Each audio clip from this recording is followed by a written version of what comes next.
Chapter 23. Fire rises. There was a change on the village where the fountain fell, and where the mender of roads went forth daily to hammer out of the stones on the highway such morsels of bread as might serve for patches to hold his poor ignorant soul and his poor reduced body together. The prison on the crag was not so dominant as of yore. There were soldiers to guard it, but not many. There were officers to guard the soldiers, but not one of them knew what his men would do. Beyond this, that it would probably not be what he was ordered. Far and wide lay a ruined country, yielding nothing but desolation. Every green leaf, every blade of grass and blade of grain was as shriveled and poor as the miserable people. Everything was bowed down, dejected, oppressed, and broken. Habitations, fences, domesticated animals, men, women, children, and the soil that bore them, all worn out. Monseigneur, often a most worthy individual gentleman, was a national blessing, gave a chivalrous tone to things, was a polite example of luxurious and shining life, and a great deal more to equal purpose. Nevertheless, Monseigneur as a class had, somehow or other, brought things to this. Strange that creation, designed expressly for Monseigneur, should be so soon wrung dry and squeezed out. There must be something short-sighted in the eternal arrangements, surely. Thus it was, however, and the last drop of blood having been extracted from the flints, and the last screw of the rack having been turned so often that its purchase crumbled, and it now turned and turned with nothing to bite, Monseigneur began to run away from a phenomenon so low and unaccountable. But this was not the change on the village, and on many a village like it. For scores of years gone by, Monseigneur had squeezed it and wrung it, and had seldom graced it with his presence except for the pleasures of the chase, now found in hunting the people. Now found in hunting the beasts, for whose preservation Monseigneur made edifying spaces of barbarous and barren wilderness. No, the change consisted in the appearance of strange faces of low caste, rather than in the disappearance of the high caste, chiseled, and otherwise beautified and beautifying features of Monseigneur. For in these times, as the mender of roads worked, solitary in the dust, not often troubling himself to reflect that dust he was, and to dust he must return, being for the most part too much occupied in thinking how little he had for supper, and how much more he would eat if he had it, in these times, as he raised his eyes from his lonely labor and viewed the prospect, he would see some rough figure approaching on foot, the like of which was once a rarity in those parts, but was now a frequent presence. As it advanced, the mender of roads would discern without surprise that it was a shaggy-haired man, of almost barbarian aspect, tall, in wooden shoes that were clumsy even to the eyes of a mender of roads, grim, rough, swart, steeped in the mud and dust of many highways, dank with the marshy moisture of many low grounds, sprinkled with the thorns and leaves and moss of many byways through woods. Such a man came upon him, like a ghost, at noon in the July weather, as he sat on his heap of stones under a bank, taking such shelter as he could get from a shower of hail. The man looked at him, looked at the village in the hollow, at the mill, and at the prison on the crag. When he had identified these objects in what benighted mind he had, he said, in a dialect that was just intelligible, "How goes it, Jacques?" "All well, Jacques." "Touch, then." They joined hands, and the man sat down on the heap of stones. "No dinner." "Nothing but supper now," said the mender of roads, with a hungry face. "It is the fashion," growled the man. "I meet no dinner anywhere." He took out a blackened pipe, filled it, lighted it with flint and steel, pulled at it until it was in a bright glow. Then suddenly held it from him and dropped something into it from between his finger and thumb that blazed and went out in a puff of smoke. Touch, then.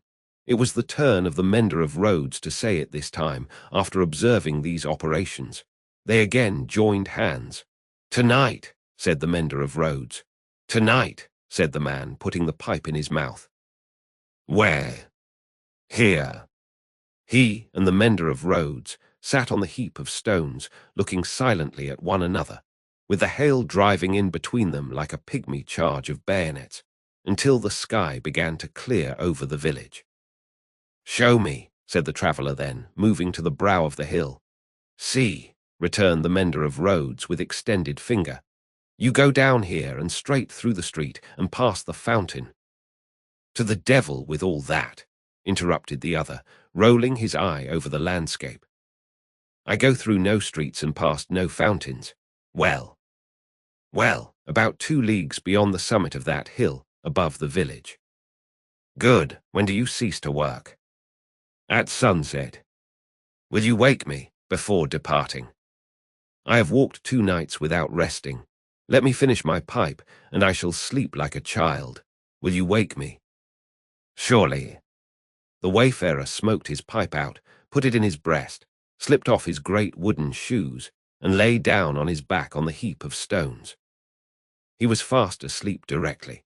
As the road mender plied his dusty labour, and the hail clouds, rolling away, revealed bright bars and streaks of sky which were responded to by silver gleams upon the landscape, the little man, who wore a red cap now, in place of his blue one, seemed fascinated by the figure on the heap of stones.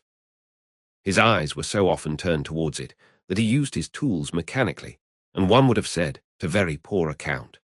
The bronze face, the shaggy black hair and beard, the coarse woolen red cap, the rough medley dress of homespun stuff and hairy skins of beasts, the powerful frame attenuated by spare living, and the sullen and desperate compression of the lips in sleep, inspired the mender of roads with awe. The traveller had travelled far, and his feet were footsore, and his ankles chafed and bleeding. His great shoes, stuffed with leaves and grass, had been heavy to drag over the many long leagues, and his clothes were chafed into holes, as he himself was into sores. Stooping down beside him, the road mender tried to get a peep at secret weapons in his breast or where not, but in vain, for he slept with his arms crossed upon him and set as resolutely as his lips. Fortified towns with their stockades, guard-houses, gates, trenches, and drawbridges seemed to the mender of roads to be so much air as against this figure, and when he lifted his eyes from it to the horizon and looked around, he saw in his small fancy similar figures, stopped by no obstacle, tending to centres all over France. The man slept on, indifferent to showers of hail and intervals of brightness, to sunshine on his face and shadow, to the paltering lumps of dull ice on his body, and the diamonds into which the sun changed them, until the sun was low in the west, and the sky was glowing. Then the mender of roads, having got his tools together, and all things ready to go down into the village, roused him. Good, said the sleeper, rising on his elbow. 2 leagues beyond the summit of the hill. About. Good. The mender of roads went home, with the dust going on before him according to the set of the wind, and was soon at the fountain, squeezing himself in among the lean kine brought there to drink, and appearing even to whisper to them in his whispering to all the village. When the village had taken its poor supper, it did not creep to bed, as it usually did, but came out of doors again and remained there. A curious contagion of whispering was upon it, and also, when it gathered together at the fountain in the dark, another curious contagion of looking expectantly at the sky in one direction only. Monsieur Gabelle, chief functionary of the place, became uneasy, went out on his housetop alone, and looked in that direction too, glanced down from behind his chimneys at the darkening faces by the fountain below, and sent word to the sacristan who kept the keys of the church that there might be need to ring the tocsin by and by. The night deepened.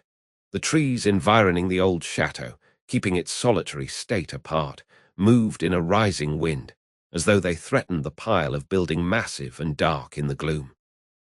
Up the 2 terrace flights of steps the rain ran wildly, and beat at the great door, like a swift messenger rousing those within. Uneasy rushes of wind went through the hall, among the old spears and knives, and passed lamenting up the stairs, and shook the curtains of the bed where the last marquis had slept. East, west, north, and south, through the woods, 4 heavy treading, unkempt figures crushed the high grass and cracked the branches, striding on cautiously to come together in the courtyard. 4 lights broke out there and moved away in different directions, and all was black again. But not for long. Presently, the chateau began to make itself strangely visible by some light of its own, as though it were growing luminous. Then a flickering streak played behind the architecture of the front, picking out transparent places and showing where balustrades, arches, and windows were. Then it soared higher and grew broader and brighter. Soon, from a score of the great windows, flames burst forth, and the stone faces awakened, stared out of fire. A faint murmur arose about the house from the few people who were left there, and there was a saddling of a horse and riding away. There was spurring and splashing through the darkness, and bridle was drawn in the space by the village fountain, and the horse in a foam stood at Monsieur Gaybel's door. "Help, Gaybel! Help, everyone!" The tocsin rang impatiently, but other help, if that were any, there was none. The mender of roads and 250 particular friends stood with folded arms at the fountain, looking at the pillar of fire in the sky. "It must be 40 feet high," said they grimly, and never moved. The rider from the chateau and the horse in a foam clattered away through the village and galloped up the stony steep to the prison on the crag. At the gate, a group of officers were looking at the fire, removed from them a group of soldiers. "Help, gentlemen, officers! The chateau is on fire. Valuable objects may be saved from the flames by timely aid." "Help, help!" The officers looked towards the soldiers who looked at the fire, gave no orders, and answered with shrugs and biting of lips, "It must burn." As the rider rattled down the hill again and through the street, the village was illuminating. The mender of roads and the 250 particular friends, inspired as one man and woman by the idea of lighting up, had darted into their houses and were putting candles in every dull little pane of glass. The general scarcity of everything occasioned candles to be borrowed in a rather peremptory manner of Monsieur Gaybel, and in a moment of reluctance and hesitation on that functionary's part, the mender of roads, once so submissive to authority, had remarked that carriages were good to make bonfires with, and that post horses would roast. The chateau was left to itself to flame and burn. In the roaring and raging of the conflagration, a red-hot wind, driving straight from the infernal regions, seemed to be blowing the edifice away. With the rising and falling of the blaze, the stone faces showed as if they were in torment. When great masses of stone and timber fell, the face with the 2 dints in the nose became obscured. Anon struggled out of the smoke again, as if it were the face of the cruel marquis, burning at the stake and contending with the fire. The chateau burned. The nearest trees, laid hold of by the fire, scorched and shriveled. Trees at a distance, fired by the 4 fierce figures, begirt the blazing edifice with a new forest of smoke. Molten lead and iron boiled in the marble basin of the fountain. The water ran dry. The extinguisher tops of the towers vanished like ice before the heat and trickled down into 4 rugged wells of flame. Great rents and splits branched out in the solid walls like crystallization. Stupefied birds wheeled about and dropped into the furnace. 4 fierce figures trudged away, east, west, north, and south, along the night-enshrouded roads, guided by the beacon they had lighted towards their next destination. The illuminated village had seized hold of the tocsin and, abolishing the lawful ringer, rang for joy. Not only that, but the village, light-headed with famine, fire, and bell-ringing, and bethinking itself that Monsieur Gaybel had to do with the collection of rent and taxes, though it was but a small instalment of taxes, and no rent at all, that Gaybel had got in those latter days, became impatient for an interview with him, and surrounding his house, summoned him to come forth for personal conference. Whereupon Monsieur Gaybel did heavily bar his door and retire to hold counsel with himself. The result of that conference was that Gaybel again withdrew himself to his housetop behind his stack of chimneys. This time resolved, if his door were broken in, he was a small southern man of retaliative temperament, to pitch himself head foremost over the parapet and crush a man or 2 below. Probably Monsieur Gaybel passed a long night up there, with the distant chateau for fire and candle, and the beating at his door combined with the joy-ringing for music. Not to mention his having an ill-omened lamp slung across the road before his posting-house gate, which the village showed a lively inclination to displace in his favour. A trying suspense, to be passing a whole summer night on the brink of the Black Ocean, ready to take that plunge into it upon which Monsieur Gabelle had resolved. But the friendly dawn appearing at last, and the rush candles of the village guttering out, the people happily dispersed, and Monsieur Gabelle came down bringing his life with him for that while. Within 100 miles, and in the light of other fires, there were other functionaries less fortunate, that night and other nights, whom the rising sun found hanging across once peaceful streets where they had been born and bred. Also, there were other villagers and townspeople less fortunate than the mender of roads and his fellows, upon whom the functionaries and soldiery turned with success, and whom they strung up in their turn. But the fierce figures were steadily wending east, west, north, and south, be that as it would, and whosoever hung, fire burned. The altitude of the gallows that would turn to water and quench it, no functionary, by any stretch of mathematics, was able to calculate successfully.